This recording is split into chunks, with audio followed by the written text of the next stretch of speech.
Bonjour à tous, bienvenue pour ce webinaire sur accélérer vos projets par la Percé Kaizen. Alors pour le confort de tous, les micros sont coupés pour les participants.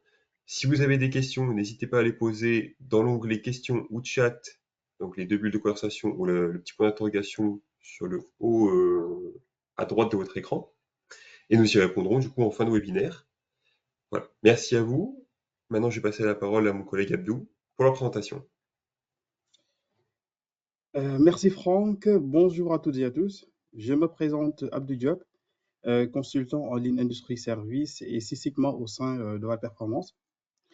Dans cette présentation, nous verrons comment la Percé Kaizen permet d'accélérer efficacement vos projets. Alors, nous allons commencer par un aspect essentiel qui influence les projets de Percé Kaizen, qui est la conduite au changement. Ensuite, nous entrerons dans le détail de ce qu'est la méthode Percé Kaizen et de la manière dont elle peut être déployée au sein d'une entreprise ou service. Puis la démarche d'MAIC qui constitue le cadre méthodologique utilisé lors d'un chantier de Percé. Et nous terminerons par un cas concret que j'ai pu mettre en œuvre chez un client pour illustrer l'impact de la démarche. Le monde de l'entreprise évolue sans cesse, les processus changent, les objectifs se renouvellent, les méthodes de travail s'adaptent en permanence. Mais ce changement brusque est mal toléré par les différents collaborateurs.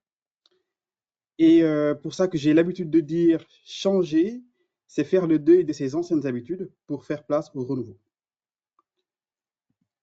Cette résistance au changement se manifeste souvent à travers des phrases, souvent que j'entends lors de mes missions.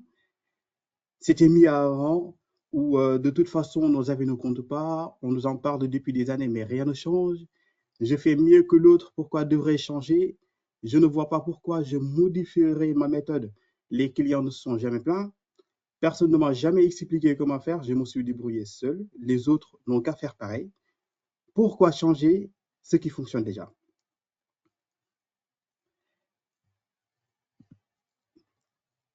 Là, c'est la courbe de Kepler-Ross, donc souvent appelée la courbe du changement. Il illustre les réactions humaines face à une transformation. L'annonce du changement provoque souvent une réaction de stupeur, de choc. Puis l'individu refuse de croire au changement ou minimise son impact. Il continue comme si rien ne changeait. Après, il développe un sentiment de frustration, de peur. Les émotions remontent et peuvent mener à une opposition active ou passive. Ainsi, il se doute de lui, de sa capacité à s'adapter. C'est souvent la phase la plus difficile à franchir. Et progressivement, on commence à intégrer le changement, à tester de nouvelles façons de faire. La personne s'approprie le changement et peut-être même en devenir actrice ou ambassadrice. Cependant, la conduite au changement vise à minimiser la résistance et à maximiser l'engagement des collaborateurs dans le processus de transformation organisationnelle. Ainsi, dans le cadre des chantiers de Percé, il est essentiel de prendre en compte ces réactions émotionnelles des collaborateurs face au changement. Cela va permettre d'adapter l'accompagnement à chaque étape du processus. Il convient alors de rassurer, d'expliquer, d'écouter, de soutenir et d'impliquer activement les équipes lors des chantiers des personnes. Alors, qu'est-ce que la méthode Kaizen? Un peu d'histoire. La méthode Kaizen est née dans les années 50 au Japon. C'était dans le cadre de l'éclosion du Toyota Production System. Et il est composé de deux mots, Kai qui veut dire changement et Zen qui signifie bon. Avant même d'être une méthode, c'est une philosophie. C'est une philosophie d'amélioration progressive qui repose sur l'idée de petits changements réguliers réalisés par tout le monde et qui conduisent à des résultats significatifs à long terme. Au chantier d'amélioration par Percé est un groupe de travail sur un thème précis. Je peux vous donner comme exemple des exemples de Percé, la percée sur la réduction des gaspillages, ou bien donc une percée sur l'optimisation des processus de production, ou bien aussi donc une percée donc sur l'amélioration de la qualité pour réduire donc les variabilités. mais avec des objectifs clairs, composés d'une équipe multifonction visant à mettre en œuvre des améliorations à gain rapide sur du laps de temps court. Ce qui fait la force d'un projet mené en mode Persei Kaizen, c'est sa rapidité d'exécution.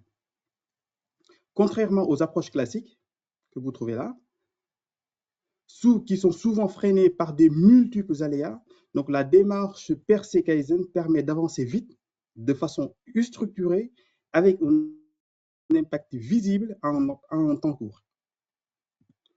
On peut citer parmi ces impacts l'élimination systémique des gaspillages, VA-NVA, réduction des temps de changement de format, donc lors des percées SMED, Single Minute Exchange of Die, réduction du temps de traversée et réduction de la variabilité aussi dans le processus, dans le but d'obtenir des progrès rapides, de développer la remise en cause permanente des collaborateurs et l'intelligence collective.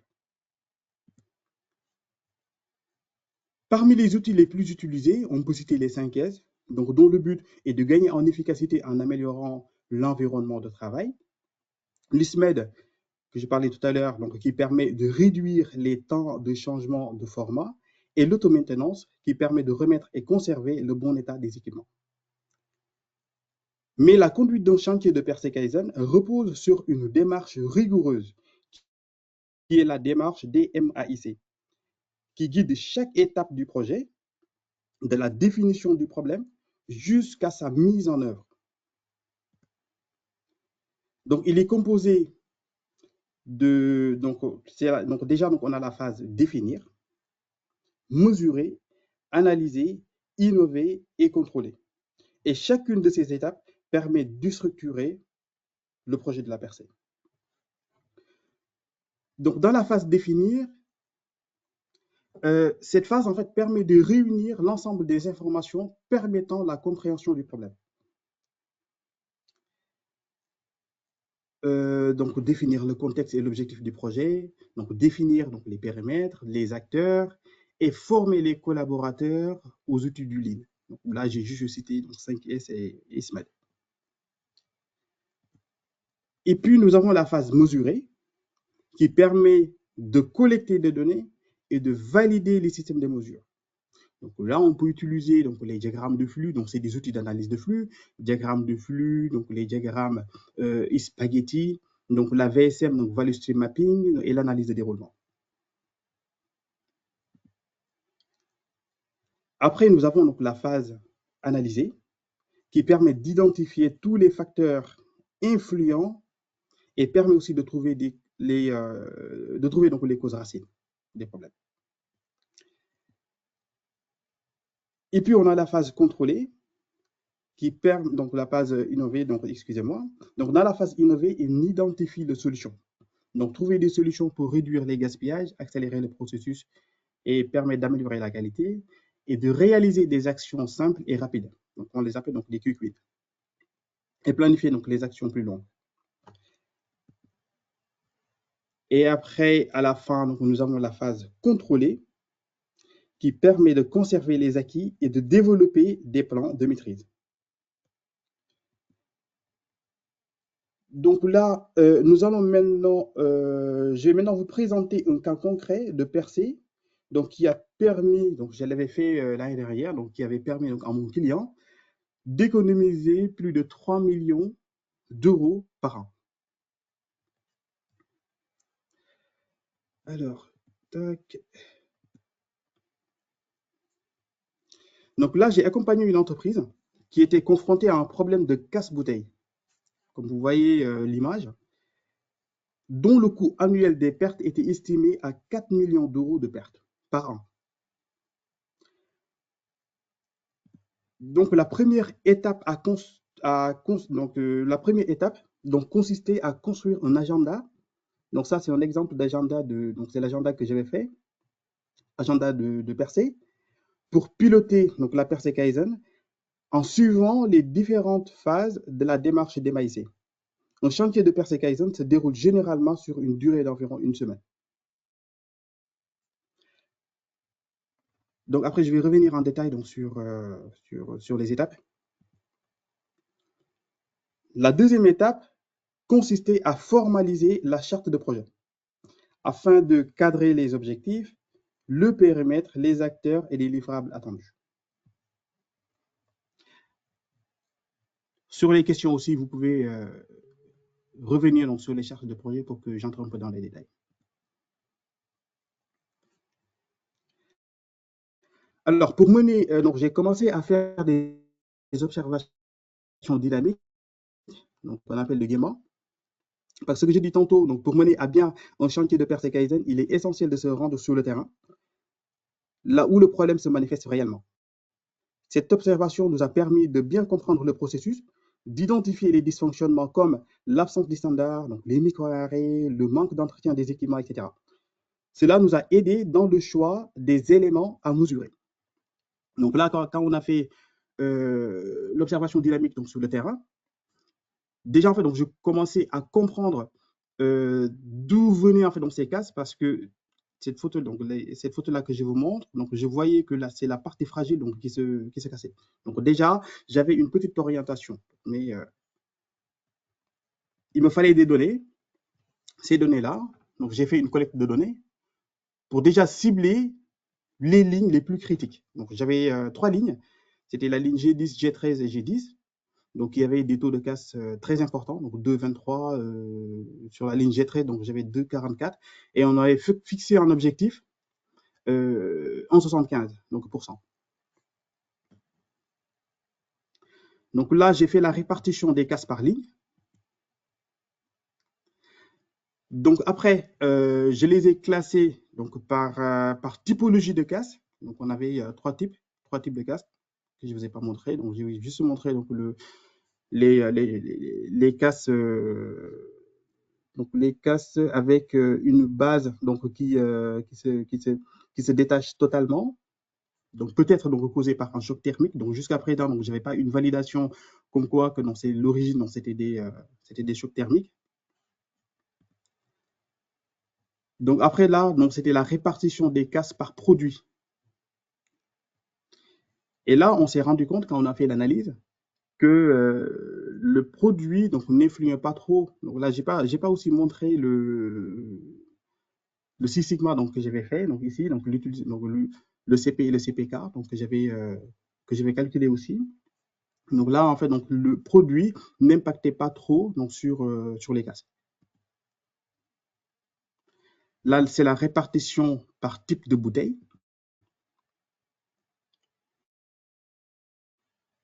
Et là, c'était l'ensemble des facteurs qui peuvent influencer donc, les casses. Donc, l'ensemble, les entrants que j'appelle XI et les sortants que j'appelle Y.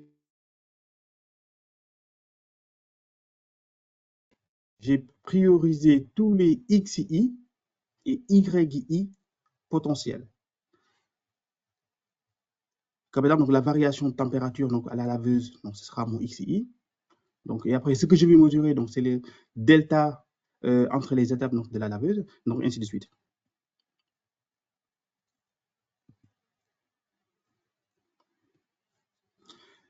Là, avec le labo, on avait validé donc, les systèmes de mesure et puis après, on a établi donc, ce plan d'action.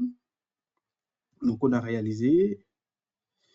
Là, pareil, donc c'était une mesure donc, sur les remplissages. Après, j'avais fait aussi donc, des mesures sur le pasto.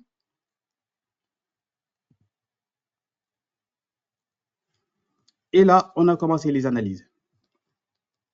Et la cause principale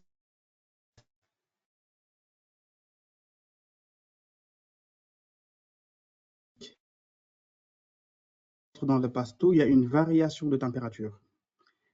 Température, donc à chaque fois, il coupait toute la ligne, il arrêtait donc toute la ligne pour faire des relevés de temps. Et pour le démarrer, normalement, on avait fixé un objectif, donc 15 minutes. Donc j'avais dit, maintenant, donc les arrêts, on se fixe en temps 15 minutes d'arrêt, mais qu'on ne respectait pas. Donc ça débordait tout le temps, 3 heures, on mettait 2 heures, etc. Et ce qui faisait que ces bouteilles qui étaient dans le pasto, quand ça sortait, ça cassait. C'est ça, en fait, donc, qui causait quasiment donc, 70% donc, des casses. Donc là, avec les mesures qu'on a fait ici, donc ça nous a bien, donc ici, donc, vous voyez, donc là c'était à l'intérieur du pasto. Donc, c'est ce qui nous a, aidé donc, à confirmer que 70% donc, des cas sont causés par des chocs thermiques donc, dans le pasto. Là, on a établi un plan d'action parce qu'à l'aide de l'observation dynamique qu'on avait fait, donc on avait vu que aussi que l'opérateur donc n'était pas formé sur les standards donc du pasto, donc il y avait un manque d'entretien. Donc tout ça, donc on a mis un plan d'action et ne plus arrêter donc les lignes. Et ce qui nous a conduit à réduire les taux de casse de 76% donc aujourd'hui. Donc là, la flèche rouge, donc vous voyez, c'est mon intervention. Donc j'étais là, donc c'était la semaine 21 que j'étais là. Et aujourd'hui, on est à 1,27% donc de taux de gaz, alors qu'on avait fixé un objectif de 1,75.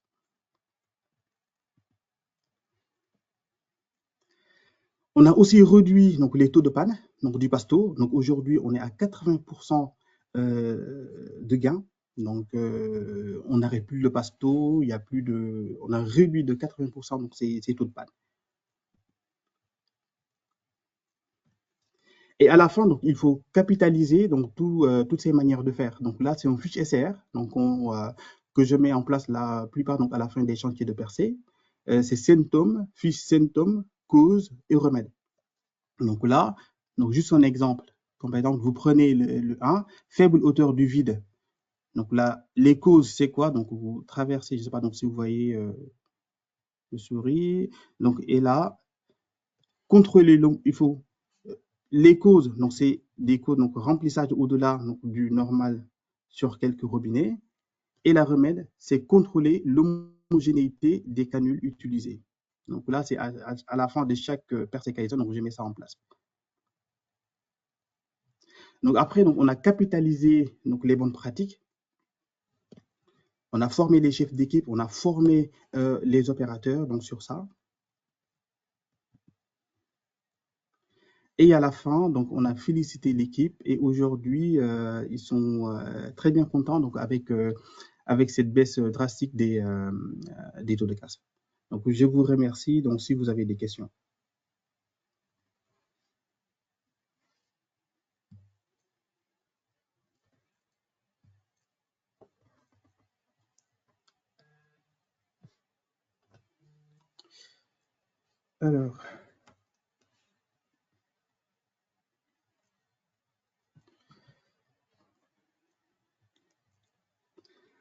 Alors, première question, est-ce que la méthode de Perse Kaizen est applicable à tous les secteurs d'activité? Oui.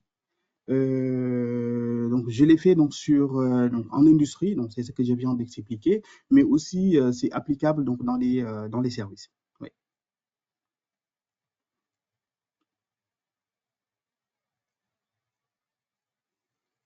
Donc, la dernière percée que j'ai fait, donc ça date donc, il y a 3 semaines, donc c'était dans un service ADV.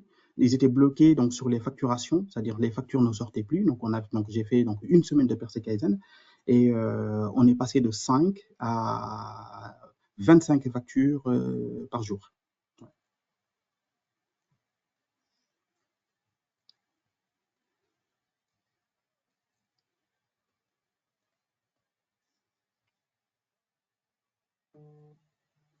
Si vous avez d'autres questions, n'hésitez pas à les poser dans l'onglet des questions. Voilà, on est là pour y répondre avec Abdou.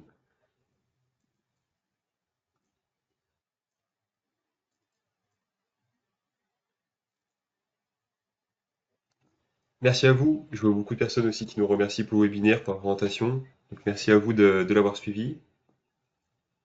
Bah, écoutez, si vous avez plus d'autres questions, nous allons arrêter là, nous allons conclure là-dessus. Si vous avez d'autres questions qui vous reviennent par la suite, n'hésitez pas à nous contacter en tout cas. Vous avez notre contact. Et puis voilà, nous vous remercions pour votre écoute. Alors, je remercie tout le monde Et je laisse... et Oui, vas-y, je merci. laisse le mot de la fin du coup à Abdou. Ouais, je remercie tout le monde. Donc, n'hésitez pas. Donc, si vous avez des questions, donc on est là. Et à chaque fois donc, que vous avez des questions donc, sur la percée Kaizen, donc n'hésitez pas donc, à nous contacter. Donc, il y a le numéro en bas. Et puis voilà. Merci à vous tous. Passez une bonne journée. Allez, Au merci. revoir.